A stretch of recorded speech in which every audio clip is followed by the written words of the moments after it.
3L PGSD Universitas PGRI Palembang. Jadi hari ini saya akan mempraktekkan pembelajaran dengan metode studi lapangan dengan tema ekosistem. Kita tahu pohon adalah salah satu paru-paru dunia yang sangat berfungsi untuk manusia.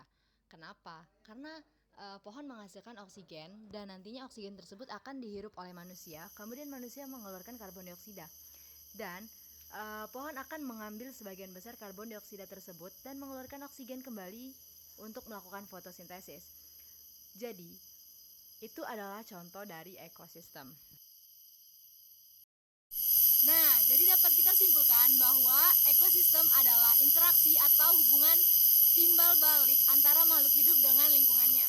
Teman-teman ada yang tahu nggak bahwa ekosistem disusun oleh dua komponen loh. Nah, ada yang tahu komponennya apa aja nggak? Nah, kamu benar.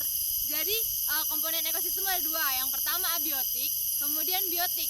Terus kakak mau tanya lagi nih, ada yang tahu nggak komponen abiotik itu apa dan komponen biotik itu apa? Nah, kamu bener nih. Komponen biotik adalah komponen lingkungan yang tersusun atas makhluk hidup ataupun terdiri dari makhluk hidup nih. Dan sekarang kakak mau tanya lagi, komponen abiotik, ada yang tahu nggak? Nah, pada mikir semua kan?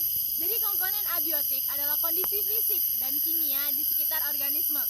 Selanjutnya mari kita bahas apa saja yang termasuk komponen abiotik dan komponen biotik. Nah, sekarang kakak sudah berdiri di belakang tumbuhan nih. Ada yang tahu nggak kenapa kakak berdiri di belakang tumbuhan? Nah, jadi kakak berdiri di belakang tumbuhan karena ini adalah tumbuhan yang termasuk dalam komponen biotik, yakni dia berperan sebagai produsen. Nah, mari teman-teman lihat di sini ada konsumennya loh ternyata. Ini ada semut. Biasanya disebut semut rangrang. Dia sebagai konsumen, kenapa? Karena dia tidak dapat membuat makanannya sendiri. Sedangkan produsen sebagai tumbuhannya dia dapat membuat makanannya sendiri. Kemudian ada lagi pengurai. Pengurai ini terdiri dari dua jenis, yakni detritivore sama tumbuhan saprofit.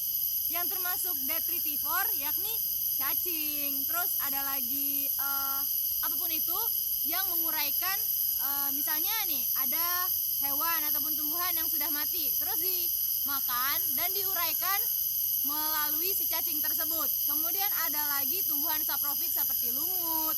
Terus ada, sekarang kita beralih ke komponen abiotik. Apa aja sih yang termasuk komponen abiotik?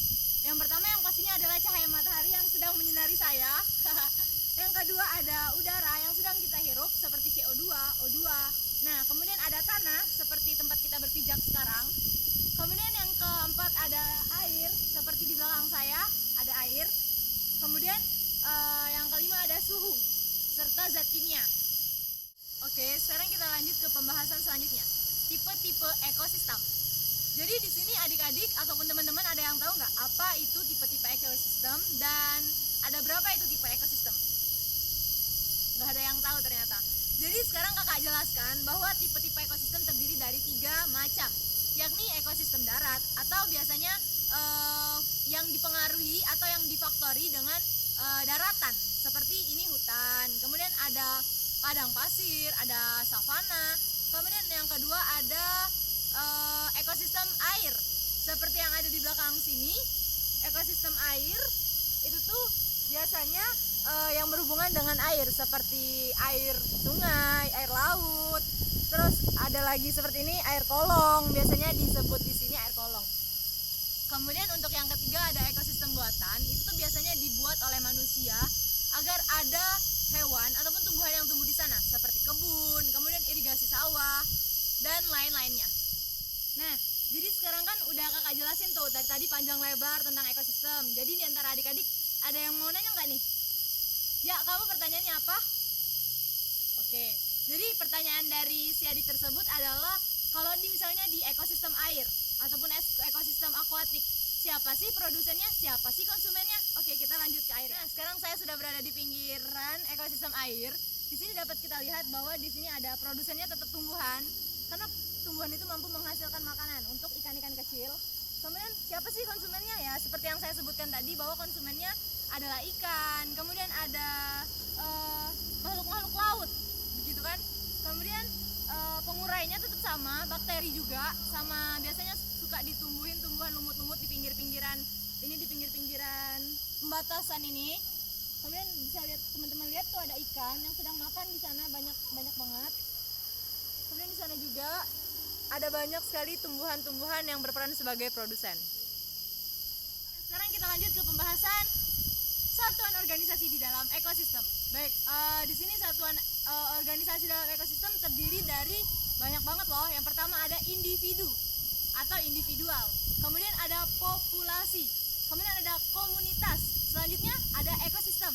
Kemudian bioma dan biosfer. Nah, di sini ada yang tahu nggak apa itu arti individual? Baik, saya jelaskan bahwa individual adalah makhluk hidup yang berdiri dengan sendirinya. Atau baik, seperti yang teman-teman tahu aja nih, makhluk hidup itu siapa sih?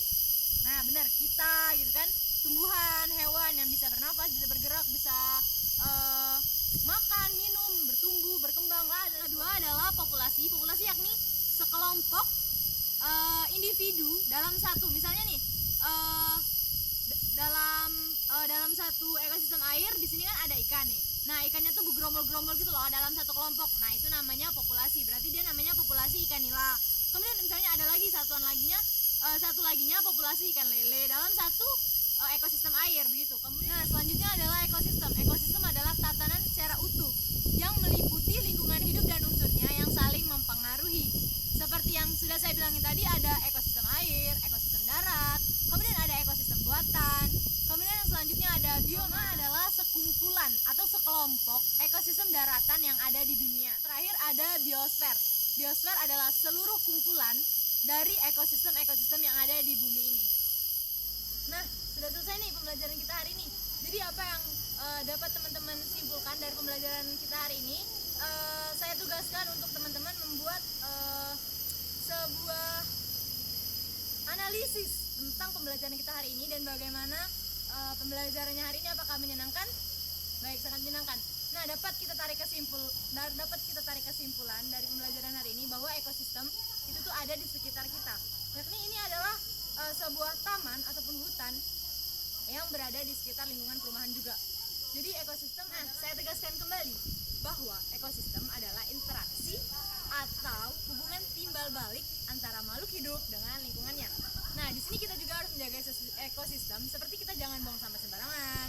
Terus kita kalau ketemu rumput-rumput jangan diinjek, jangan dicabut-cabut gitu kan. Kemudian di sini ada fasilitas-fasilitas, itu tuh jangan pernah untuk dirusak ataupun misalnya ada larangan, itu tuh mohon dituruti, jangan dibantah gitu kan.